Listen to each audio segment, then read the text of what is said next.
अस्सलाम वालेकुम नाज़रीन, आप देख रहे हैं प्रोग्राम दुनिया के साथ। मैं हूं आपके साथ आपकी मेज़बान आसमा इकबाल।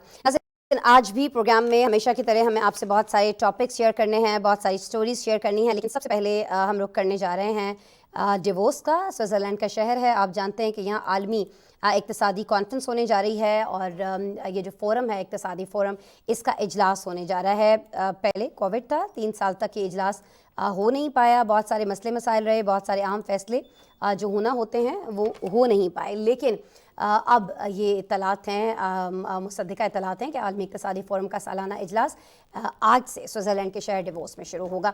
वज़ीर ख़ारिजा बिलावल भुट्टो ज़रदारी इस इजलास में पाकिस्तान की नुमाइंदगी भी कर रहे हैं। कुछ मज़ीद खबरें भी हैं, इस हवाले से मेरे पास एक ब्रेक लेते हैं, ब्रेक के बाद आपसे दोबारा मिलेंगे।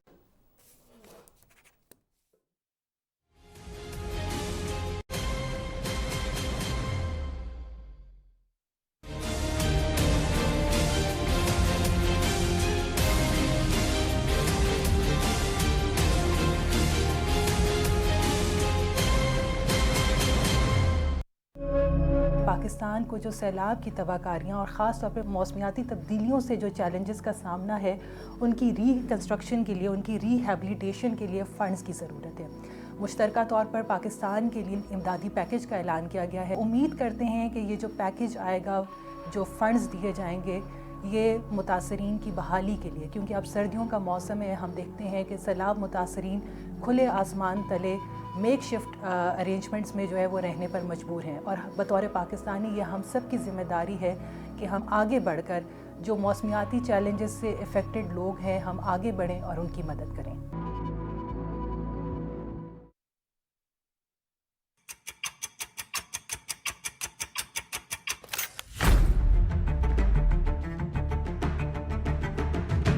नया है जज्बा, नई है उमंग, खबर के साथ उस पर हो इजहार ख्याल। देखनी होगी दरामद से बरामद तक की सूरत हाल। कौन सी करेंसी है अप, कौन सी डाउन?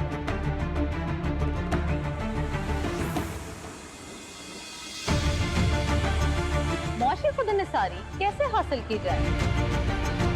रखते हैं नजर रियल एस्टेट से लेकर कमोडिटीज के उतार चढ़ाव तक। बिजनेस की होगी बात माहिरीन के साथ।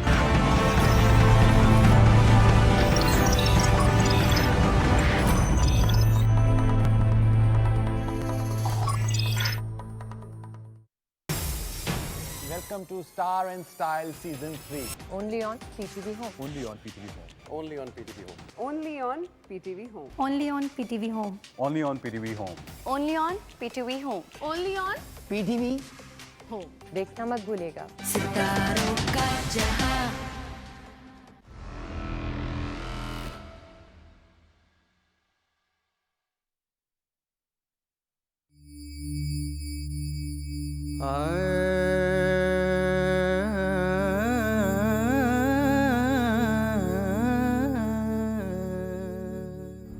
सब बिखर जाएगा, सब फना हो जाएगा।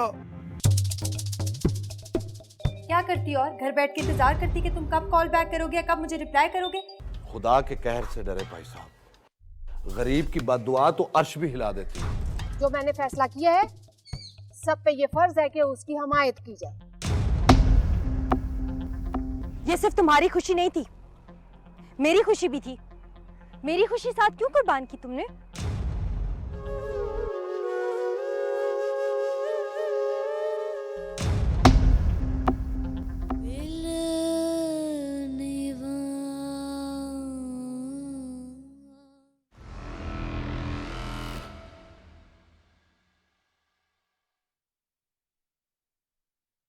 इंटरनेट का इस्तेमाल मनफी नहीं बल्कि मुस्बत तरीके से करें, ताकि हम अपनी ज़िम्मेदारी भी अदा करेंगे। देखिए वालिदैन हैं, असातिज़ा हैं, ये जिस तरह मैं गुजारिश कर रहा था कि इस तरह के जितने भी यानी काबिल कदर लोग हैं, उन्हें इस सिलसिले में ख़ुसूसी तवज्जो देनी चाहिए।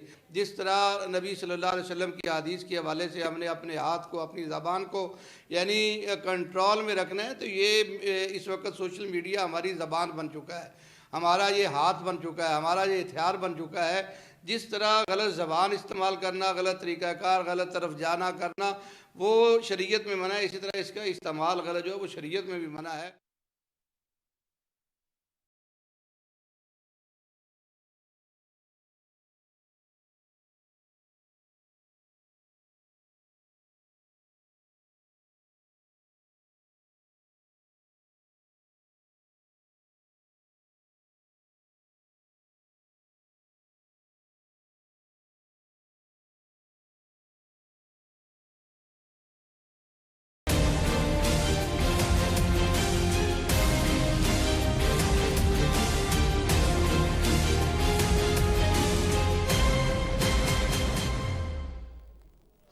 वेलकम बैक जी। ब्रेक पर जाने से पहले मैं आपको बता रही थी कि आलमी इक़्तिसादी फोरम का जो सालाना इजलास है वो आज से स्विट्ज़रलैंड के शहर डेवोस में शुरू हो रहा है। हमारे वज़ीर ख़ारिजा बिलावल भुट्टो ज़रदारी इस इजलास में पाकिस्तान की नुमाइंदगी कर रहे हैं और उमर ख़ारिजा की वज़ीर मुमलिकत हिना रब्बानी खर भी उनके हमरा हैं। वज़ीर ख़ारिजा जो दरपेश चैलेंजेस हैं उनसे निमटने के लिए, लेकिन ये चैलेंजेस सिर्फ पाकिस्तान को जो दरपेश है उनकी बात नहीं होगी, जो पूरी दुनिया को दरपेश हैं उनसे निमटने के लिए और बदलते हुए जोग्राफियाई और सियासी हालात की माशी और समाजी जो असरात हैं उनके अलावा इलाकाई सलामती और इस्तेहकाम से मुतालिक पाकिस्तान का मौक़िफ़ भी पेश करेंगे। बिलावल भुट्टो ज़रदारी मौसमियाती तब्दीली, फूड और एनर्जी सिक्योरिटी, महंगाई के दौर में बढ़ते समाजी खदशात और सुस्त माशी सरगर्मियों के मसाइल पर तरक्की पजीर दुनिया के नुक्ता नज़र पर रोशनी भी डालेंगे। वर्ल्ड इकनॉमिक फोरम ऐसे ममालिक का एक प्लेटफॉर्म है नाज़रीन जहाँ उभरती हुई मीशत और नशोनुमा में इजाफे का इम्कान रहता है। 1971 में पहली बार इस फोरम का क़याम अमल में आया था। उस वक्त ये इजलास असल में यूरोपीय मैनेजमेंट फोरम के नाम से जाना जाता था। 1987 में इसका नाम तब्दील किया गया और आलमी इक़्तिसादी फोरम रख दिया गया। अब इस फोरम पर दुनिया भर से सरमायाकार कंपनीज और कारोबार के सरबराह जो हैं वो शिरकत करते हैं।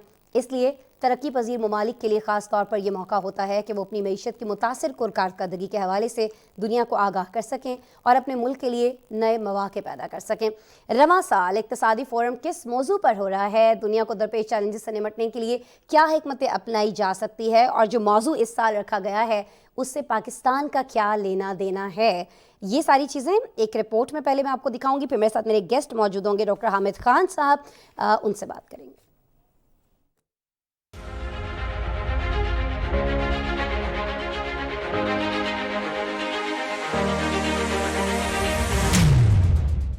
पैंतालीसवें आलमी इक़्तिसादी फोरम सियासी व इक़्तिसादी मुमताज़ शख्सियात की शराकत से स्विट्ज़रलैंड के कस्बे डेवोस में मुनक़िद हो रहा है, जिसमें 130 से ज़ायद मुल्कों से 52 सरबराहान मुमलिकत समेत 2700 से ज़ायद रहनुमा शरीक हैं।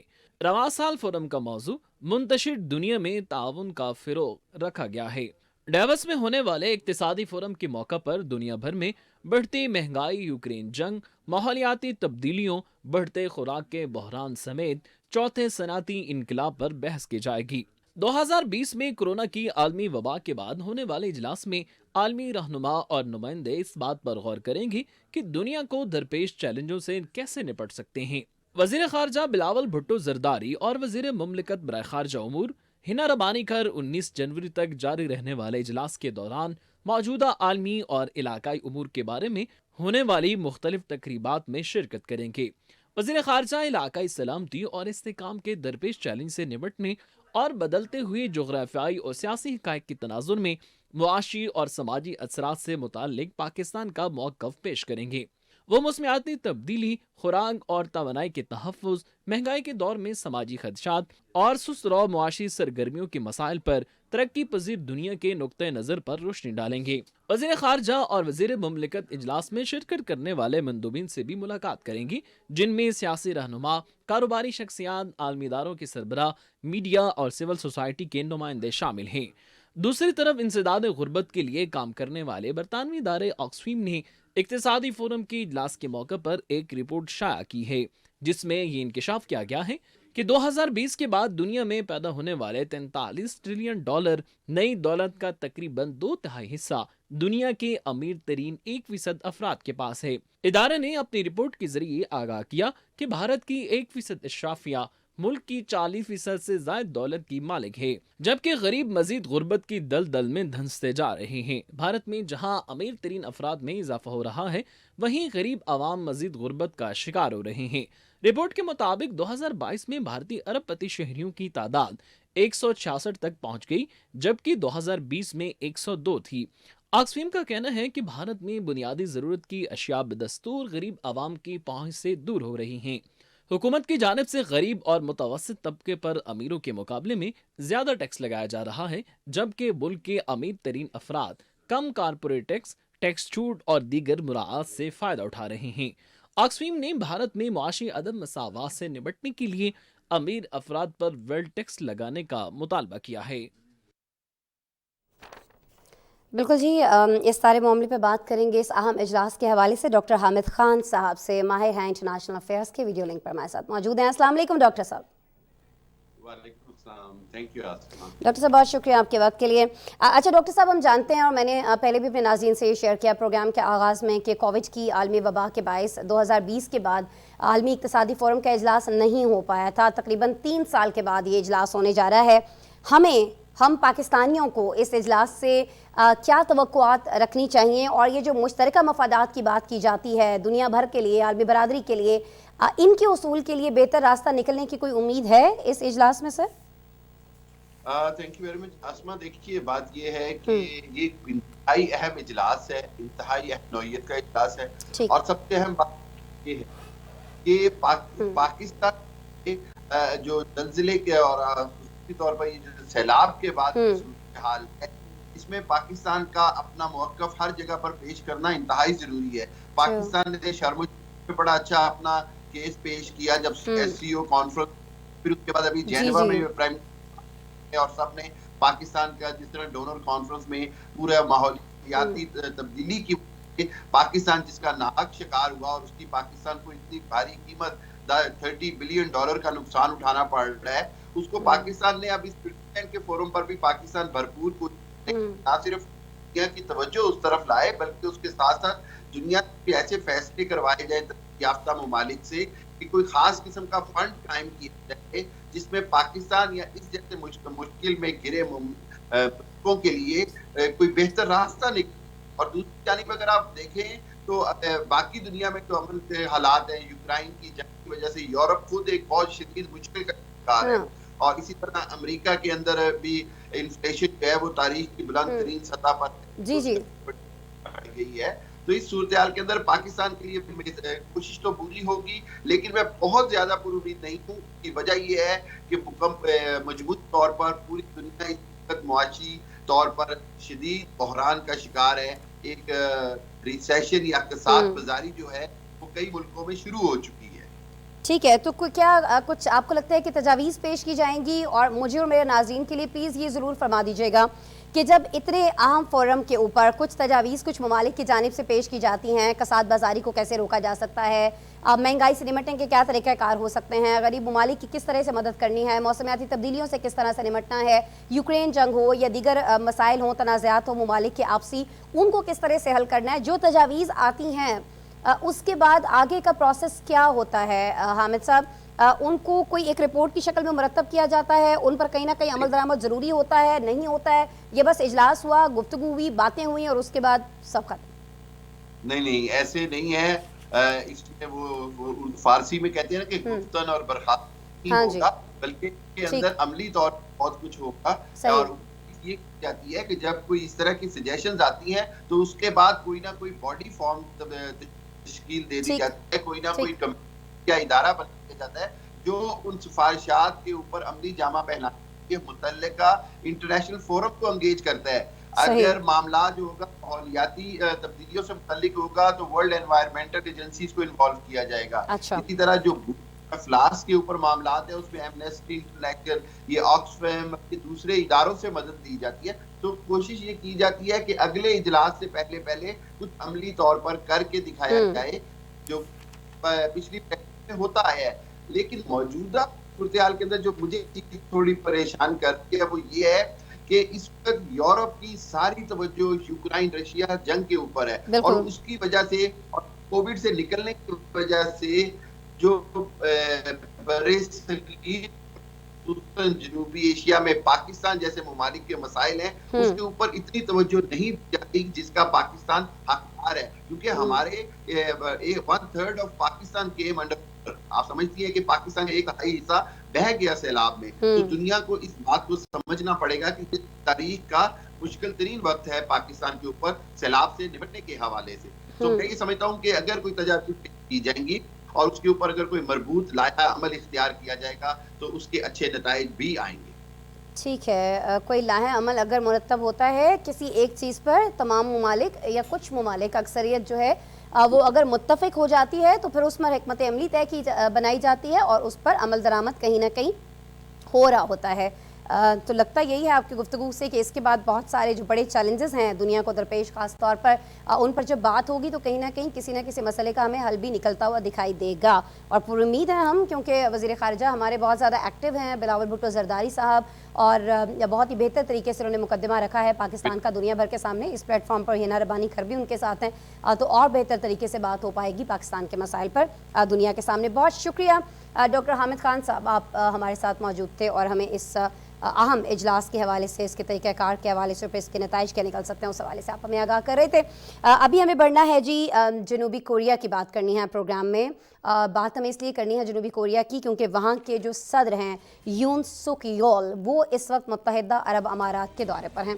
नाज़रीन, ये जो दोनों ममालिक हैं यानी मुत्तहिदा अरब अमारात और जनूबी कोरिया, इनके सदूर की मुलाकात हुई है और इसमें सरमायाकारी, इक़्तिसादी, साइंसी, सकाफ़ती और जदीद टेक्नोलॉजी के जो शोबे हैं उनमें ताउन और तरक्की के अलावा जो रीन्यूएबल एनर्जी है उस समेत अहम शोबों में साथ काम करने पर बातचीत की गई है।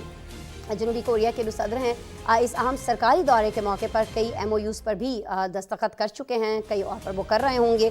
मुत्तहिदा अरब अमारात के सदर ने शेख मोहम्मद की जानिब से जनूबी कोरिया में तकरीबन $30 बिलियन की सरमायाकारी का वादा भी कर लिया है, जो यकीनन जनूबी कोरिया के लिए एक बहुत अहम, बहुत बड़ी खबर है।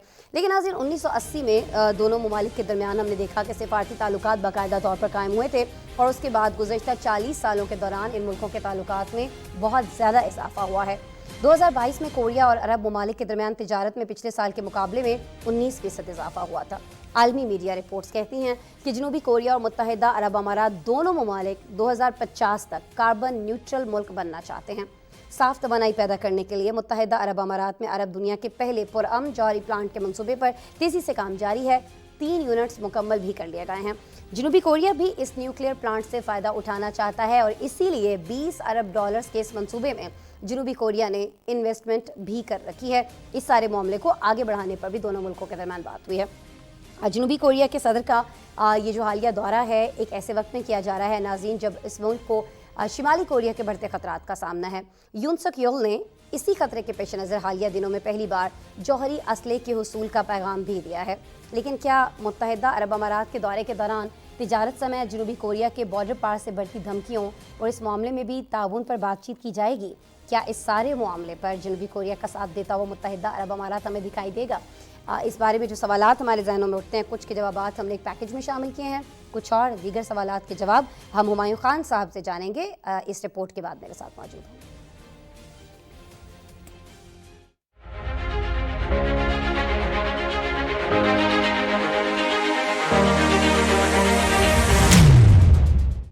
जनूबी कोरिया के सदर योन सिक योल अपनी अहलिया के हमरा मुत्तहिदा अरब अमारात के 4 रोज़ा सरकारी दौरे पर हैं। गैर मुल्की खबरसां इदारे के मुताबिक अबू ज़हबी पहुंचने पर मुत्तहिदा अरब अमारात के सदर शेख मोहम्मद बिन जैद अल निहान ने कोरियन सदर का इस्तकबाल किया और गार्ड ऑफ ऑनर पेश किया गया। इस्तकबालिया तकरीब में कोरिया का कौमी तराना पेश किया गया और मुअज़्ज़िज़ मेहमान को 21 तोपों की सलामी भी दी गई। खबर एजेंसी के मुताबिक दोनों मुल्कों की क़यादत ने सरमायाकारी, इक्तिसादी, साइंसी, सकाफती और जदीद टेक्नोलॉजी के शोबों में ताउन और मुस्तकबिल के मंसूबों के फ़िरोग़ में गहरी दिलचस्पी ली। अमाराती सदर ने कहा कि उन्हें सदर योन सिक योल का इस्तकबाल करके खुशी है। उन्होंने नतीजा खेज बातचीत की, कई मुआहिदों और MOUs पर दस्तखत किए हैं। अमाराती सदर का कहना था कि जमहूरिया कोरिया के साथ खुसूसी पार्टनरशिप हमारे मुश्तरका मफादात और अहदाफ को मजबूत और उनकी तकमील के लिए जारी रखेगी। सदर योन सिक योल का दौरा दोनों मुल्कों के ताल्लुकात में इजाफे का बायस होगा। जनूबी कोरिया के सदर ने कहा कि इस दौरे के दौरान दो तरफा बातचीत 4 अहम शोबों जौहरी पावर प्लांट्स, तवानाई सरमायाकारी और दिफाई सनत पर मरकूज होगी। साफ तवानाई में मुत्तहिदा अरब अमारात के ताउन से तवानाई की आलमी मार्केट को मुस्तहकम करने में मदद मिलेगी। जनूबी कोरियाई सदर ने कहा कि कोरिया की एनर्जी सिक्योरिटी के लिए मुत्तहिदा अरब अमारात और दीगर खलीजी ममालिक के साथ ताल्लुकात इंतहाई अहम हैं, क्योंकि इसकी 50% से ज्यादा तेल की दरामदात खलीजी ममालिक से आती हैं। उन्होंने खलीज ताउन कौंसिल के साथ आज़ाद तजारती मुआहदे पर जारी बातचीत के बारे में भी तफसील से बताया। आलमी मीडिया रिपोर्ट्स के मुताबिक 1980 में मुत्तहिदा अरब अमारात और जनूबी कोरिया के दरमियान सिफारती ताल्लुकात कम करने के बाद ये पहला सरकारी दौरा है। गुज़िश्ता 40 सालों के दरमियान दोनों दोस्त ममालिक के माबैन ताल्लुकात में नुमाया इजाफा हुआ। रिपोर्ट्स के मुताबिक 2022 की पहली छमाही के दौरान मुत्तहिदा अरब अमारात और जनूबी कोरिया के दरमियान खाम तेल के अलावा होने वाली बाहमी तिजारत बढ़कर 1.3 बिलियन अमरीकी डॉलर तक पहुंच गई, जो 2021 की इसी मुद्दत के मुकाबले में 19% ज्यादा है। जनूबी कोरिया की सदर की जानिब से मुत्तहिदा अरब अमारात का दौरा एक ऐसे वक्त में किया जा रहा है जब जनूबी कोरिया को पड़ोसी मुल्क शुमाली कोरिया की जानिब से बढ़ते खतरात का सामना है। गुज़िश्ता 1 साल के दौरान शुमाली कोरिया 40 के करीब मिसाइल तजर्बात कर चुका है। इस खतरे के पेश नज़र जनूबी कोरिया इंतजामिया ने पहली दफ़ा जौहरी असले के हुसूल का पैगाम दिया है। जनूबी कोरियाई सदर ने जौहरी असले की तैयारी में जदीद टेक्नोलॉजी के इस्तेमाल का जिक्र किया और कहा है कि शुमाली कोरिया की तरफ से जौहरी खित्ते में इजाफे की सूरत में हम अपना जौहरी असला तैयार कर सकते हैं और इसमें बहुत ज़्यादा अरसा नहीं लगेगा। हुमायूं खान साहब मेरे साथ मौजूद हैं, सीनियर तज्जियाकार हैं, वेलकम करते हैं, उनसे बात करते हैं। अस्सलाम वालेकुम हुमायूं साहब। जी अस्सलाम वालेकुम जी। हुमायूं साहब बहुत शुक्रिया, वक्त निकाल रहे हैं आप हमेशा की तरह हमारी रिक्वेस्ट पर।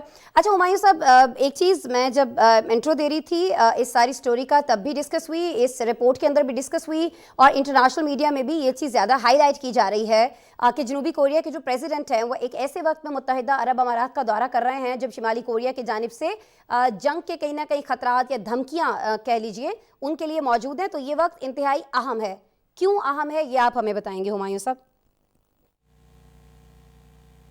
जी थैंक यू आसमा। मेरा ख्याल है इसकी अहमियत दोबारा इसलिए हो जाती है कि इस वक्त दुनिया एक बहुत बड़ी जियोपॉलिटिकल ट्रांसफॉर्मेशन के ऊपर से गुजर रही है। दुनिया में मुख्तलिफ ब्लॉक्स बन रहे हैं। दुनिया की जो मुख्तलिफ बड़ी कुव्वतें, मिडिल कुव्वतें या जो छोटी ताकतें हैं वो अपने अपने इंटरेस्ट को देखते हुए पोस्ट कोविड और जो नए नए अलायंसेस बन रहे हैं उसके अंदर देख रहे हैं कि उनके इंटरेस्ट कहाँ से सर्व होते हैं। और साउथ ईस्ट एशिया भी उससे किसी हद तक जो है वो दूर नहीं है, क्योंकि उसके अंदर भी एक बहुत बड़ी एक शिफ्ट आ रही है जिसमें अमेरिका अपने इंटरेस्ट को लेके बहुत ज़्यादा वहाँ पे कोशिश कर रहा है। पिछले 2-3-4 सालों से स्पेशली प्रेसिडेंट बाइडेन जब आए तो उन्होंने बहुत सारे डिफरेंट इनिशिएटिव लिए। उसके बाद नॉर्थ कोरिया और साउथ कोरिया के आपस में जो ताल्लुकात हैं वो बड़े अरसे से कशीदा हैं। उसमें नॉर्थ कोरिया वो खुद थ्रेटन करता है अमेरिका की बढ़ती हुई वहाँ की जो प्रेजेंस है, और फिर नॉर्थ कोरिया का, साउथ कोरिया का और अमेरिका का, जापान का और इस तरह के बहुत सारे अलायंसेस हैं। तो इसके अंदर जब ये देखा गया कि जो साउथ कोरिया के प्रेसिडेंट हैं अभी उनकी कुछ अर्सा पहले अमेरिका के सदर के साथ मुलाकात हुई और फिर जो है असले के ऊपर बात हुई, फिर न्यूक्लियर एक एक्सरसाइज के ऊपर बात हुई, एक्सटेंडेड डेटरेंस के ऊपर बात हुई, आपकी प्रोग्राम में उसके ऊपर हमने जिक्र किया। जी जी। उसमें जो है अब जो दुनिया की बदलती हुई सूरत हाल है उसमें जो साउथ कोरियन प्रेसिडेंट है उनका ख्याल यही था कि मिडल ईस्ट के अंदर बहुत सारे ऐसे ममालिक हैं जो कि साउथ कोरिया को हेल्प कर सकते हैं। आपको पता होना चाहिए कि साउथ कोरिया दुनिया की एक बहुत उभरती हुई और उसके साथ एक इस्टेब्लिश्ड इकॉनमी है। इनके बहुत बड़े प्रोडक्ट्स हैं, इनकी गाड़ियाँ, इनकी इलेक्ट्रॉनिक्स चीज़ें हैं, इनकी वेपन सिस्टम है, बहुत सारी ऐसी चीज़ें हैं जो मिडल ईस्ट के लिए बहुत ज़्यादा लुक्रेटिव हो सकती हैं। और उसी सूरत में हमने ये देखा कि जो मिडल ईस्ट के अंदर से बहुत सारे ममालिक हैं उनके जो अपने अमेरिका के साथ ताल्लुकात थे उसके अंदर भी थोड़ी सी कशीदगी आनी शुरू हुई प्रेसिडेंट बाइडेन के साथ जब से वो आए। तो उसमें वो अपने ताल्लुकात को डाइवर्सिफाई कर रहे हैं। साउथ कोरियन चूंकि टेक्नोलॉजी के अंदर बहुत ज़्यादा अहमियत के हामिल हैं, फिर अब आपकी इस रिपोर्ट के अंदर भी जिक्र किया गया साउथ कोरिया। अगर इजाज़त हो तो मैं कता कलामी करके एक सवाल यहाँ ऐड कर सकती हूँ हुमायूं साहब? जी प्लीज़। जी अच्छा प्लीज। हुमायूं साहब जरा मुझे बताइएगा, अभी जैसे आपने खुद जिक्र किया, हमें भी इस बात का बड़ी अच्छी तरह से इल्म है कि जनूबी कोरिया और अमेरिका के दरमियान कैसे ताल्लुकात हैं। हम ये भी जानते हैं, जैसे अभी आपने फरमाया कि मुत्तहिदा अरब अमारात का जब बाइडन ने दौरा किया उसके बाद से क्या दोनों ममालिक के दरमियान ताल्लुकात किस नहज पर हैं, किस तरह के ताल्लुकात हैं।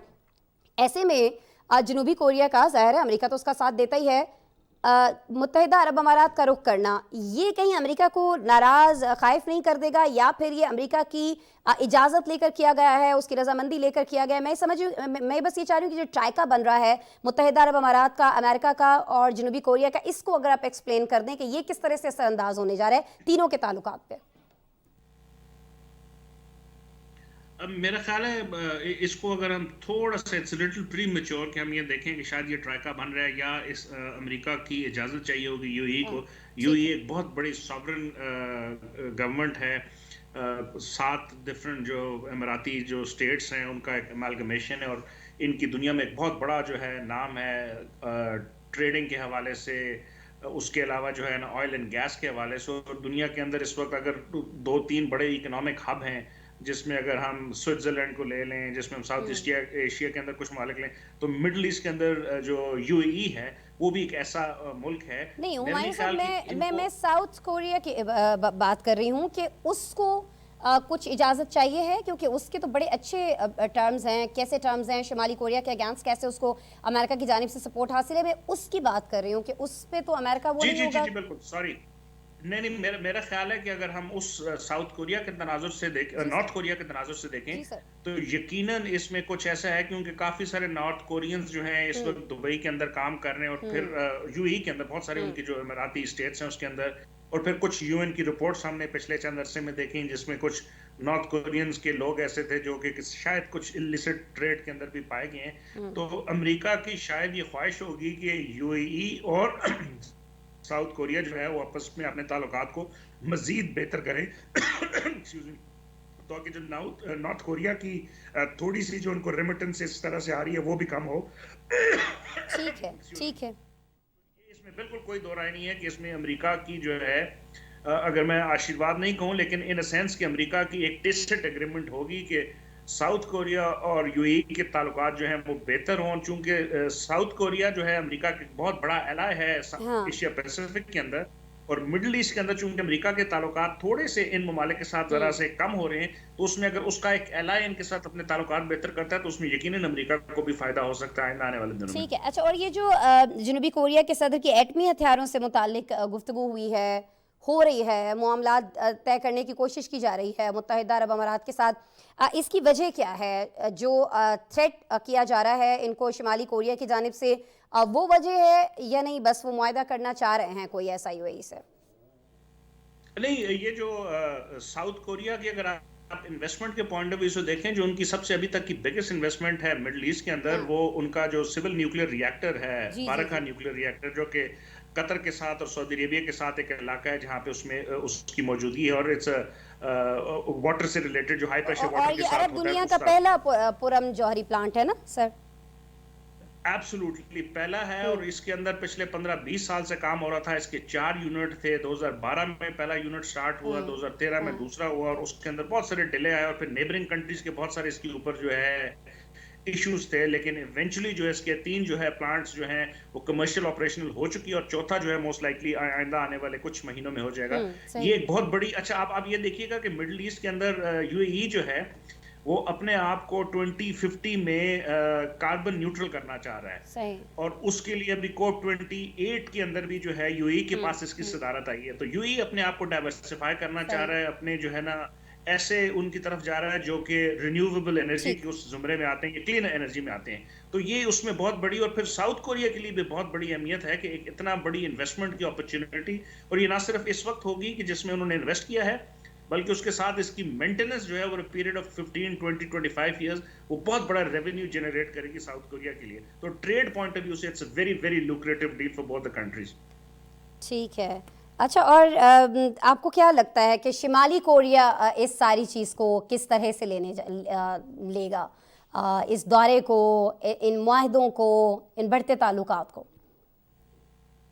आई एम श्योर जी शुमाली कोरिया के अपने तहफ़्फ़ुज़ात होंगे, क्योंकि ऑलरेडी जो अगर आपको याद हो 2022 के अंदर यूएई ने साउथ कोरिया के साथ एक एमसैम जिसको कहते हैं एडवांस एयर डिफेंस सिस्टम है जो कि इंटरसेप्ट करता है मिसाइल को एट एल्टीट्यूड बिलो 40 किलोमीटर, उसका एक मुआहदा किया है। वो एक ऐसी चीज़ है जो कि साउथ कोरिया के डिफेंस सिस्टम को एनहांस करती है। तो मेरा ख्याल है इसके अंदर भी नॉर्थ कोरिया जो है वो ये देखेगा कि ये चीज़ें उसके लिए या उसके जो जिसको वो अपना मुखालिफ या दुश्मन समझ रहा है उसके ताल्लुकात किन ममालिक के साथ बढ़ रहे हैं। लेकिन ये जो मिलिट्री टू मिलिट्री है बेसिकली साउथ कोरिया से जो है यूएई की तरफ जा रही है और यूएई का डिफेंस सिस्टम बेहतर हो रहा है, उसका साउथ कोरिया को इकोनॉमिक बेनिफिट मिल रहा है। यूएई से कोई डिफेंस चीज जो है वो इनकी तरफ नहीं आ रही जिसका होगा। लेकिन जो इसका बहुत बड़ा असर है, जो पिछले सवाल के जवाब में मैंने आपको बताया, वो ये था कि जो एक्सपैट नॉर्थ कोरियन वहां पे काम कर रहे हैं, जो रिमिटेंस देते हैं, वो शायद ऐसा हो कि साउथ कोरियन के ताल्लुकात बेहतर हो तो वो चीज उनके लिए कम हो जाए। That would be cause of concern for North Korea, but other than that कोई इतना बड़ा मेरा नहीं ख्याल कोई ऐसा इशू होना चाहिए नॉर्थ कोरिया के यूएई क्यों अपने ताल्लुकात बेहतर कर रहा है, क्योंकि बड़े पुराने और देरीना ताल्लुकात हैं दोनों मुल्कों के दरमियान, तकरीबन 40 साल पुराने। बहुत शुक्रिया हुमायूं खान साहब, आप मौजूद थे और जनूबी कोरिया के प्रेसिडेंट का इतना इंतहाई अहम दौरा जिस पर आप अपनी अहम राय से, अपने अहम तज्ज़िये से हमें वक्त निकाल रहे थे, हमारे प्रोग्राम के लिए आगाह कर रहे थे। बहुत शुक्रिया सर आपके वक्त के लिए। अच्छा जी, अब हमें इंतहाई अफसोसनाक खबर शामिल करनी है जो यकीनन पीटीवी के प्लेटफॉर्म से आप तक पहुंच भी चुकी है, हमारे बुलेटिन्स में भी चीज़ चल रही है, शोज़ में भी डिस्कस हो रही है। मैं बात कर रही हूँ नेपाल की, जहाँ मुसाफिर तैयारे को पेश आने वाले हादसे में अब किसी मुसाफिर के बचने की उम्मीद बाकी नहीं रही है। गुज़िश्ता रोज़ अमले समेत 72 मुसाफिरों पर मुश्तमिल ये तैयारा लैंडिंग से चंद लम्हे पहले ज़मीन से टकराया था, तबाह हो गया था।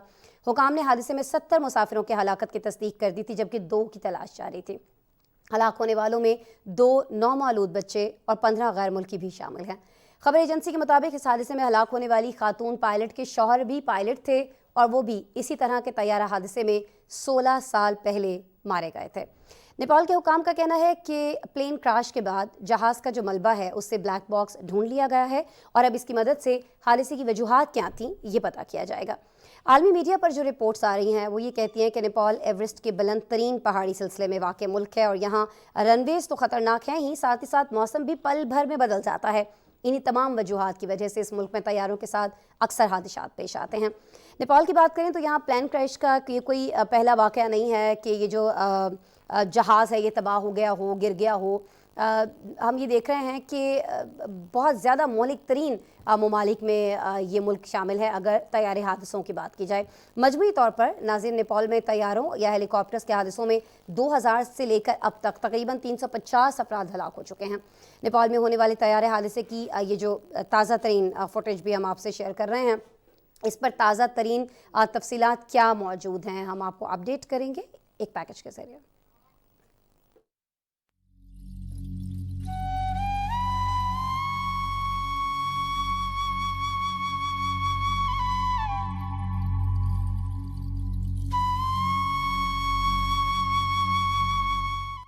नेपाल में मुसाफिर तैयारा खौफनाक हादसे का शिकार।